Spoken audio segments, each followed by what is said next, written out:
I was asked to do a video of my 86 Ford F350. This has the 97 Cummins in it and an MV 4500, a divorced MP 205, Dana 60 front, and 10.25 rear. This truck was originally a two-wheel drive truck that I got. Had a 6.9 liter diesel in it with a Banks turbo. I picked it up, started working on it more and more, and just one thing led to another. Eventually I found a really good deal on a Cummins motor and picked it up, found a transmission, installed that. This truck is actually in really good shape when I got it. I haven't done really anything to the body yet.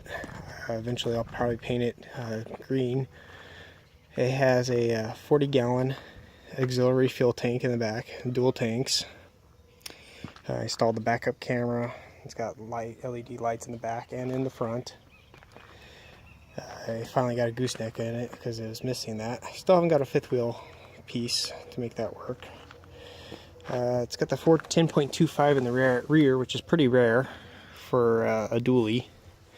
Eventually I will pull that out and put a Dana 80 in there, or maybe even if I can manage it, a 2-speed rear axle. I've just kind of always wanted one of those. I run 4-inch exhaust on it. Got this all from Radiator. It's just pretty much straight down. It's 4-inch from the turbo back into a big muffler that's just straight through.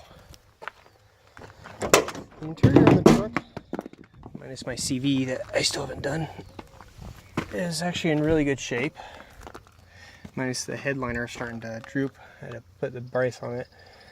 Eventually I'll get a new headliner put in, but priorities. It's got a backup camera. It's got all the gauges I need. This is actually boost up here, not oil pressure. And I got my little command switchboard. Let's see what else. I had installed the cheapy alternator tachometer. $16 versus $400 to get my stock tachometer working. And you can see the Dana 60 swap mounts. That wasn't too bad to do. A lot of rivets. A lot of rivets. And then the divorced MP 205. I still got to rebuild that. You can see my mount, my cross member. Had to build it like that so it can clear the front driveline when eventually I build that. Everything works on it, cruise control, AC. And I had to get creative.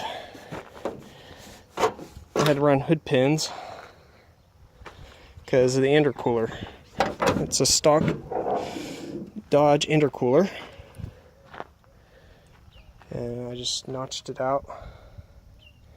So I had to build a custom grill to clear it.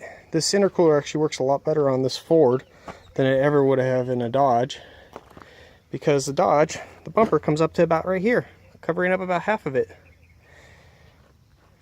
I run a Ford, the stock, or not stock, this is an aftermarket Radiator I picked up for my 6.9 because I was having heating issues, so I picked up the biggest and best, so I figured I might as well keep it. But you can see the clearance between the fan and the radiator is pretty close, so I had to notch the railing up here and move it back about ½ an inch to get clearance. I had to modify my mounts there, but after I did that, it all clears and works. But I had to get really creative with my radiator hoses. You can see it goes in kind of a loop, and then down here I had to get even more creative to build my radiator line. That's a 09 Ford Super Duty diesel bottom radiator hose and a Dodge Cummins radiator hose with a 2-inch, I think, exhaust tube. I cleaned up a lot of the wiring, made it look as nice as I could.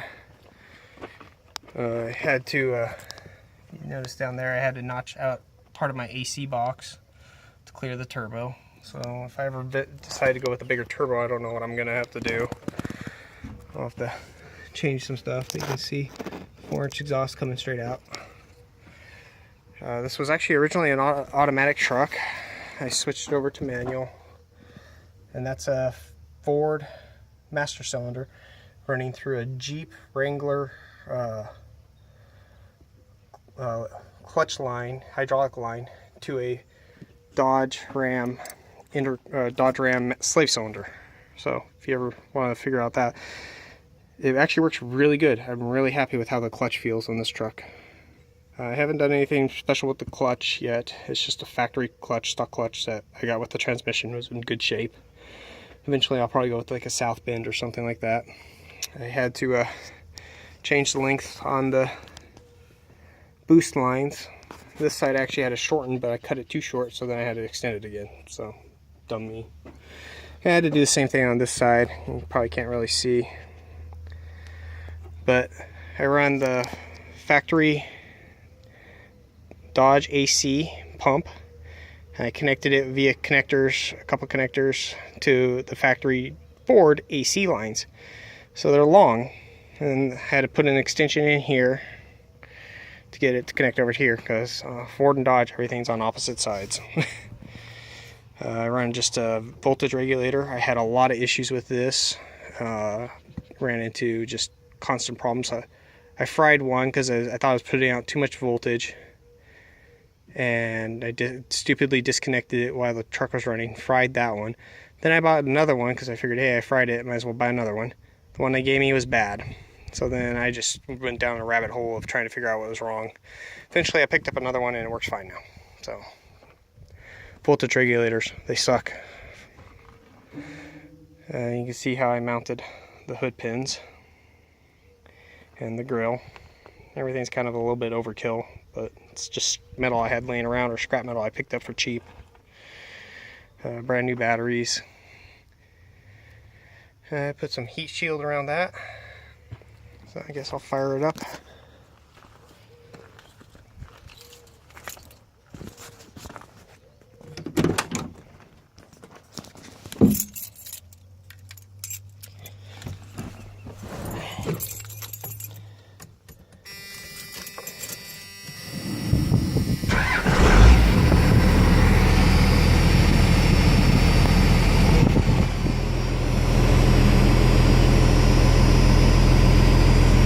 RPM gauge.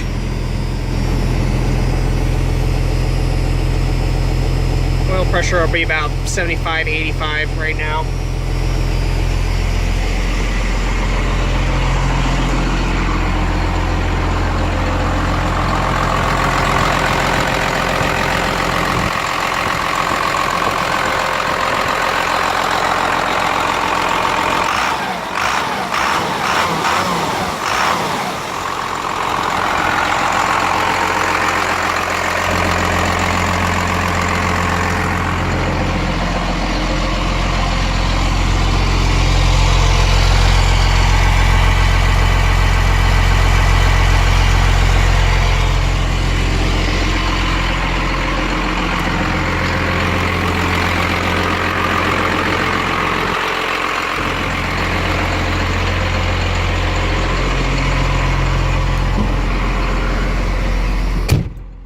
Not too bad one here.